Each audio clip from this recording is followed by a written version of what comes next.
Let us all take a comfortable posture by crossing our hands, fingers into fingers,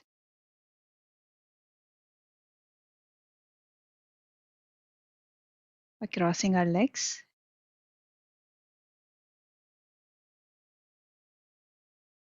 gently closing our eyes.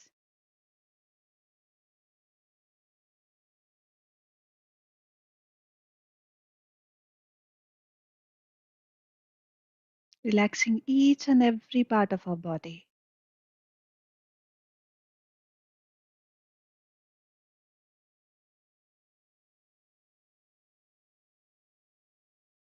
The body should be as comfortable and as relaxed as possible.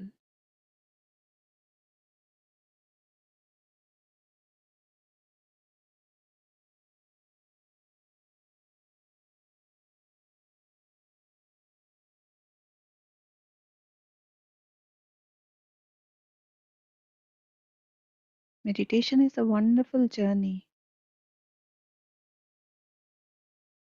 to go within and to realize who you are.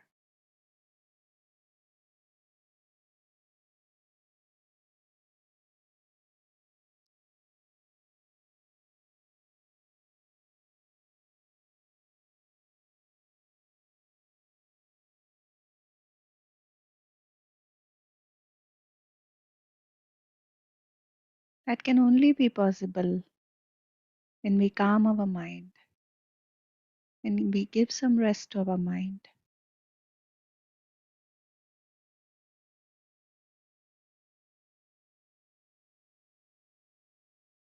All the day,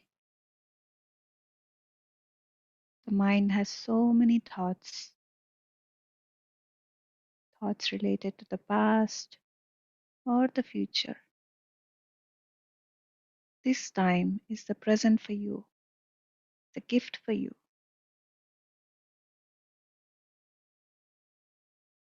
So let us be in the present and witness what is happening inside us.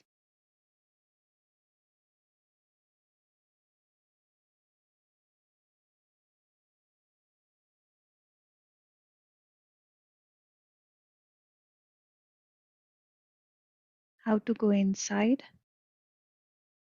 is by just observing your breath, by feeling your breath, sensing it, how it is going in through your nose and how it is coming out. No manipulations, no countings, nothing. Just travel within, go deep within.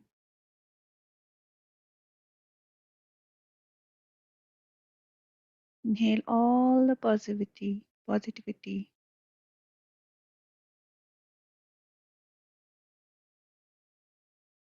and exhale what is not required to you.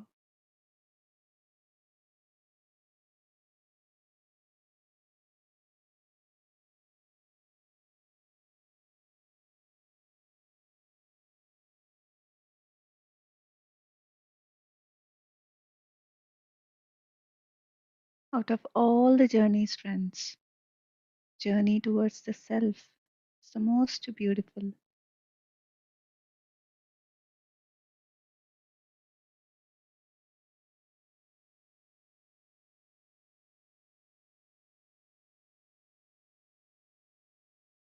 In this journey, we will realize how life is precious, how life is beautiful,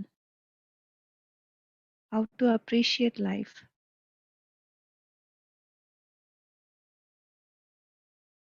how to be compassionate towards ourselves and others.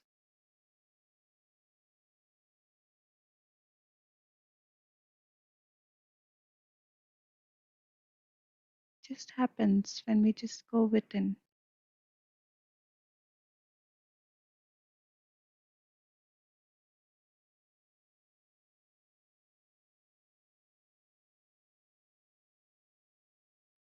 Let nothing distract you, friends. If you have any disturbances from the surroundings, let it work like a reminder for you to connect to your breath. Don't complain. Don't be angry. It's a wonderful lesson that we have to understand, have to learn.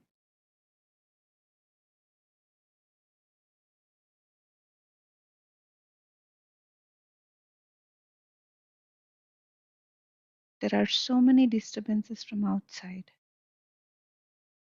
Once we make peace with it, they no longer disturb us.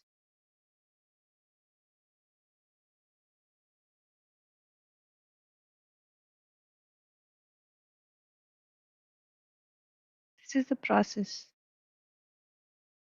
of making peace with ourselves.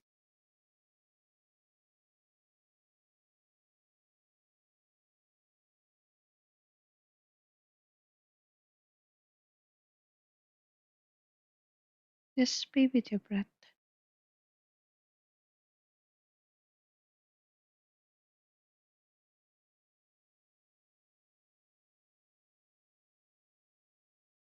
Natural, soft, tender, tranquil breath.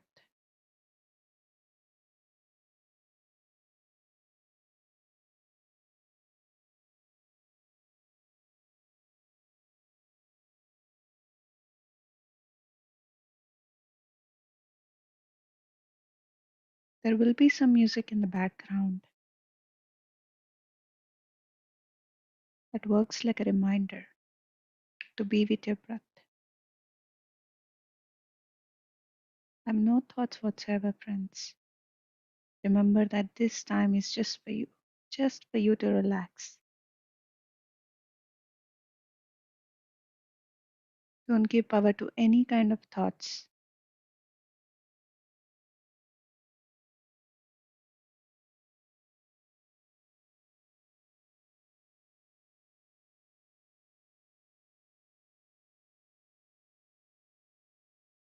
Just enjoy being with yourself.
Last 2 minutes, friends. Bring back your awareness to your physical body.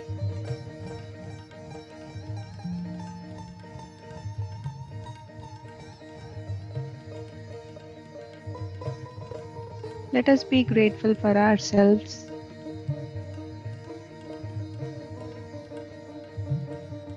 Let us be grateful for everyone that we have met, every such situation that we have crossed.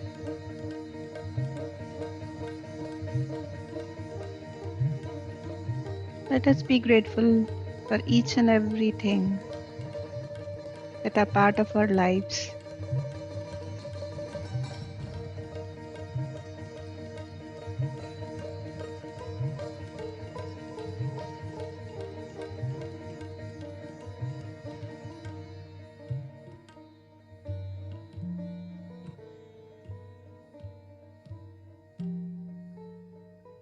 Last 30 seconds, friends.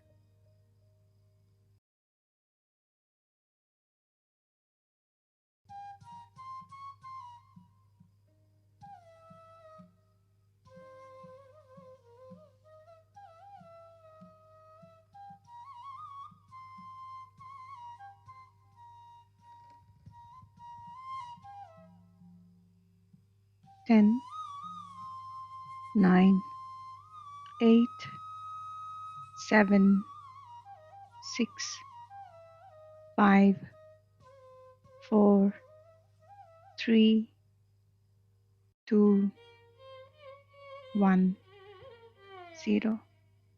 Now slowly place your both hands over your eyes for a few seconds. And whenever you're ready, you may open your eyes and take off your hands.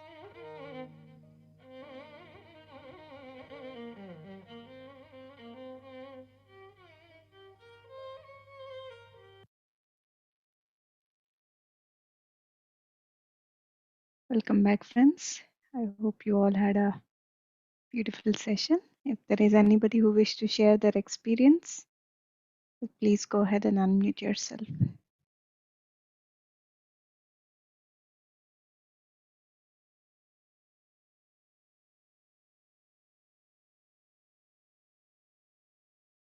And if you're still in that state, I would not disturb you. Please continue being in that state.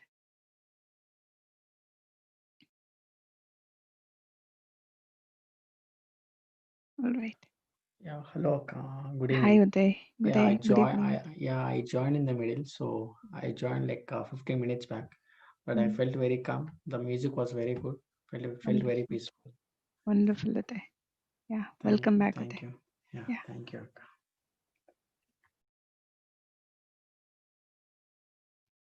All right, friends. So, as a part of a reading session, I love reading to you all. So, today also I chose a topic to read.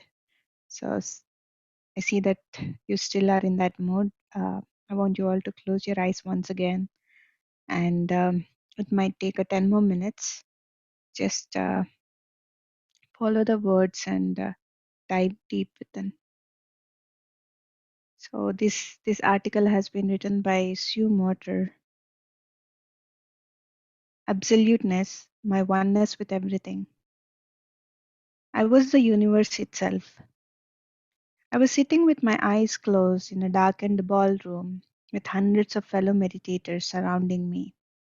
And suddenly I found myself weightless, suspended high above earth, engulfed in radiance so intense that it was as if I were on fire with light. I could feel my absolute vastness. I could see 360 degrees in every direction in a light so bright it was 10 times brighter than the brightest day in the desert that I had ever seen. Gone was my sense of having a body. Instead, I was a crystalline ray of light. And seeing the vastness with my mind's eye, I knew that I was that. I was the universe itself and all that it entailed. The brilliant, all encompassing radiance permeating my being was me. I could see the earth beneath me, about the size of a marble, and every breath I took allowed light to become a loving presence that flowed through my system and into the earth. I was immense and at once with all of creation. Yes, this experience totally rocked my world. From the time I was a little girl, I would heard my parents talk at the dinner table about energy. Everything is energy, and energy is what we humans are really made of. My father was a pioneer in energy medicine, a brilliant chiropractic doctor with an internationally renowned body of work, a legend in his field. As a child growing up in his shadow, I always wanted to be around him and continually looked for his approval. As a young adult, I worked alongside him in his healthcare practice and attended his popular seminars. I went from being an observer of my father's work to being an active partner. And after I became a licensed chiropractor, I spent many hours of meaningful time with him. We shared a deep devotion to humanity and a continual excitement about the new energy practices we were discovering to help the people we served. But even with all my exposure to the concept of energy, I would never known this infinite vastness of energy. After this personal experience of it, my reality changed. The concept of energy suddenly took on a much deeper meaning.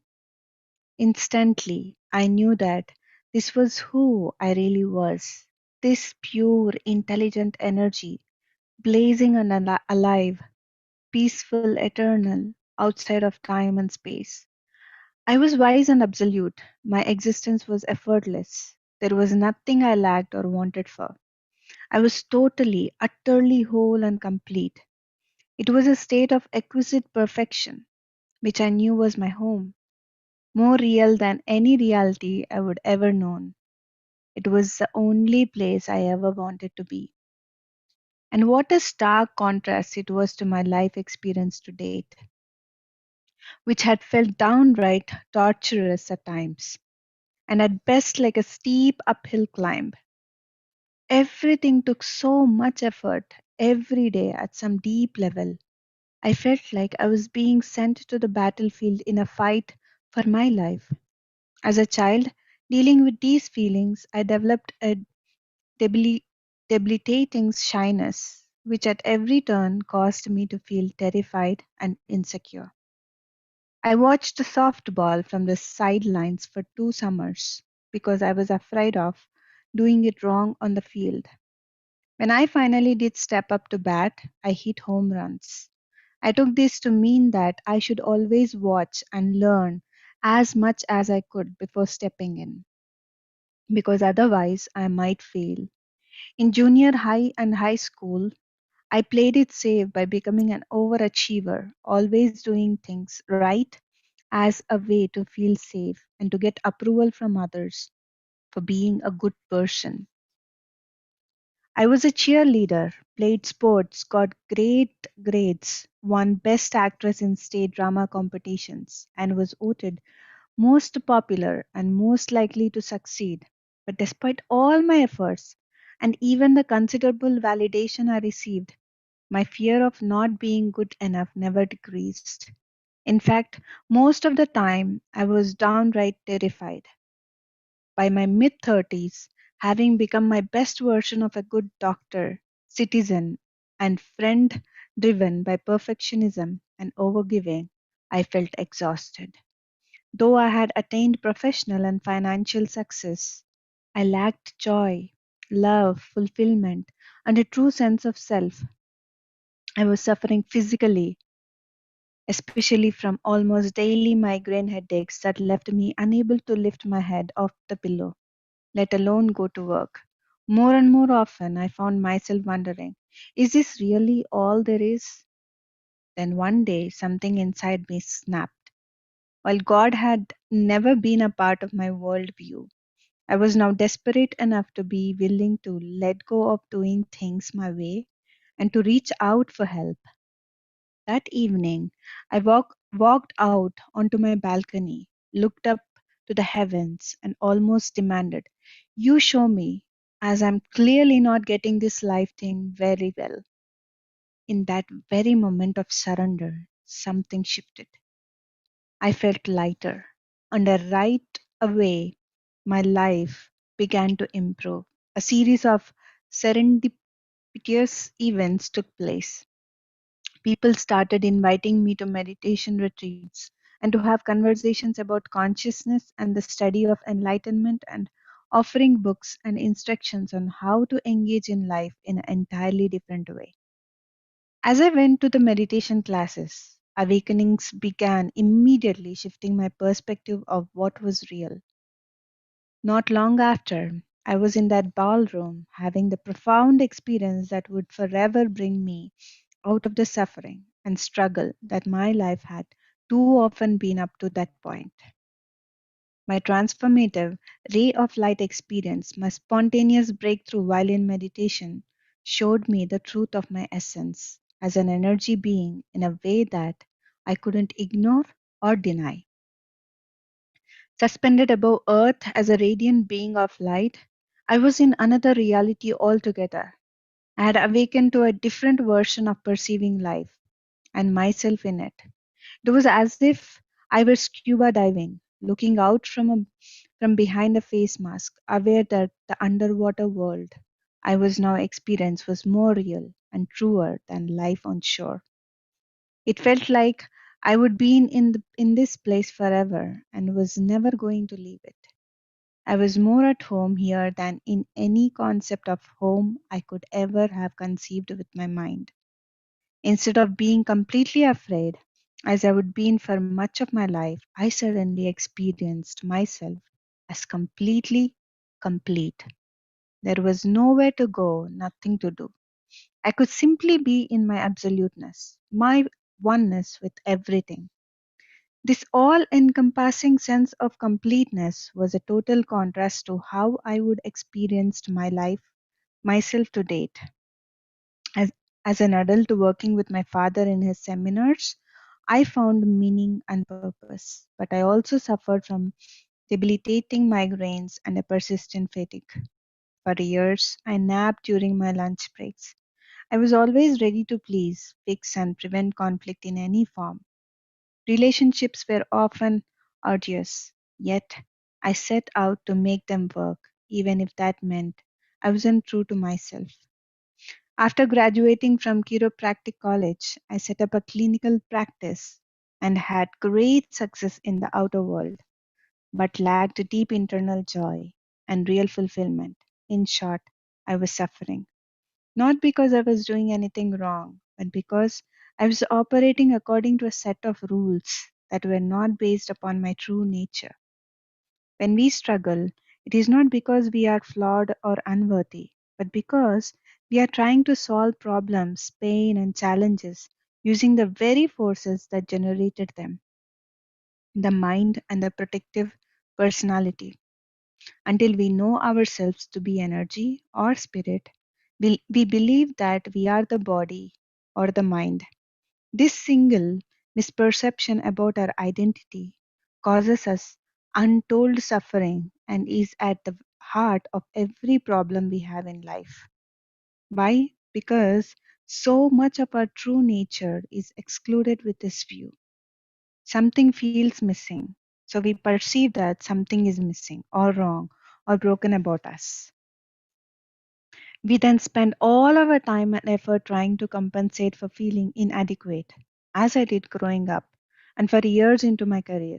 Stress, dysfunction, and disease are all byproducts of this misperception. We feel like something is missing. We try to prove ourselves right or worthy. We try to fix what's broken. When we don't identify with the energy that we actually are, we can't feel our inherent wholeness and well being. To gain some sense of orientation for navigating life, the mind then starts to write stories about how something is missing or wrong or broken about us. When we start to see ourselves as a pure, magnificent energy beings we are, we automatically begin our journey to experience wholeness. It truly is that simple. When we know we are energy beings, we begin to live away from the fear-based stories our mind create and start living from the other option that is available to us, the perspective of our true eternal nature as a soulful self. Rather than focusing externally, always scanning the horizon for what may do us harm, we focus inward on the energy within and around our body and rely on it to show us what is true for us. So that's all for today, friends. It's wonderful reminder once again that it's always good to go within. Yeah, we think that all the successful people who have name, fame, they all go through the same kind of issues. So it's again a reminder that we have to be within. We have to always, as much as possible, we have to close our eyes and we have to dive deep within. Yeah. So anybody wants to share anything, friends? Hello, Madhu, and Hi, hello, Usha. everyone. I just wanted to share. It was a wonderful uh, session, Yeah. and of course, always wonderful readings of yours. I just could not attend yesterday because of Yeah. some some other meeting schedule. Yeah. But Madhu, I happened to finish the book by Mhm. your words today, Wow. and I couldn't stop. I don't know. I was very emotional. And at the same time, I would like to thank you so much, because I don't know if I were reading the book by myself, I don't know if it would have the same impact. But with your words or with your reading, it was as if it was the entire story was alive in front of my eyes. Yes. Thank you so much. And probably I will mark this as a bookmark. All the sessions which you have read, I will rehear them Yeah. always. It Yes. was wonderful. Thank you. Thank you, Usha. It is indeed a very, it's always, we can go back to this book any number of times to get Hmm. guidance because there's so much to learn from this book. That's true. So, yes. And And so much everyone power of should have a Sita hard Ma, which copy of was this like, book.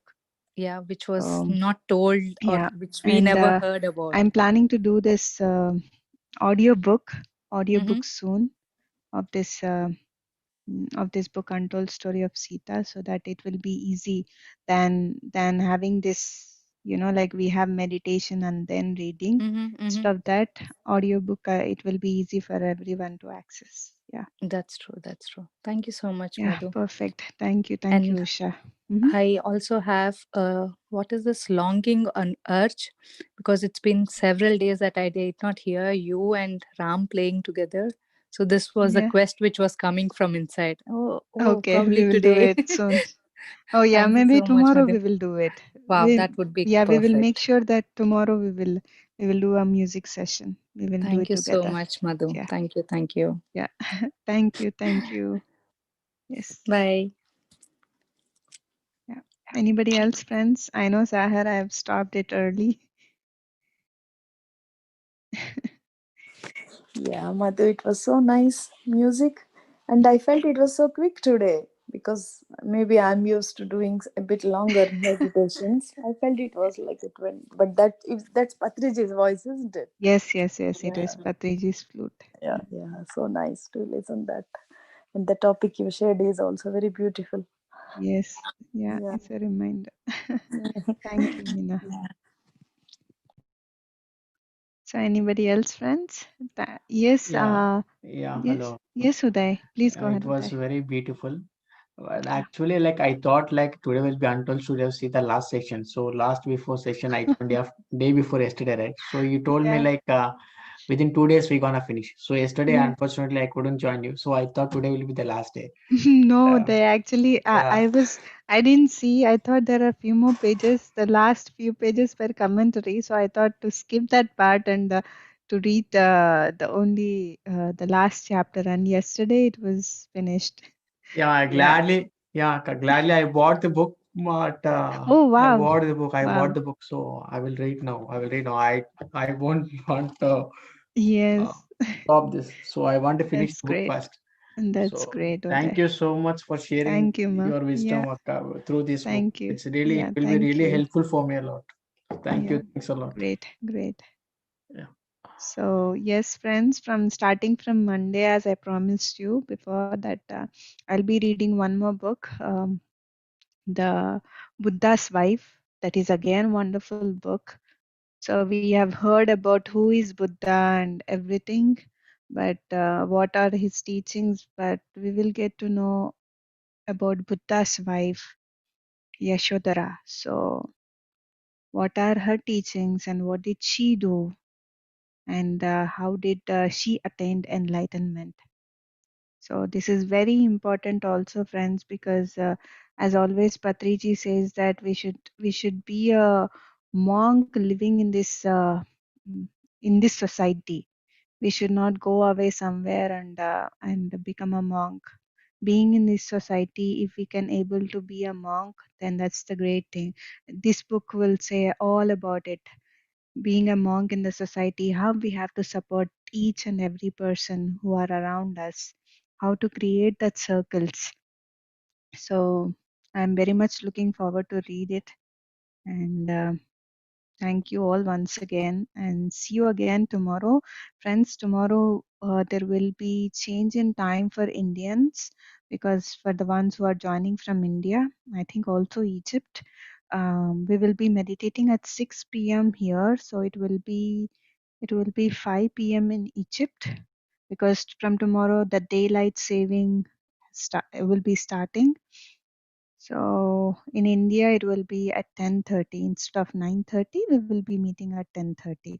I was thinking that it will be from today. I'm sorry, Devasmita ji.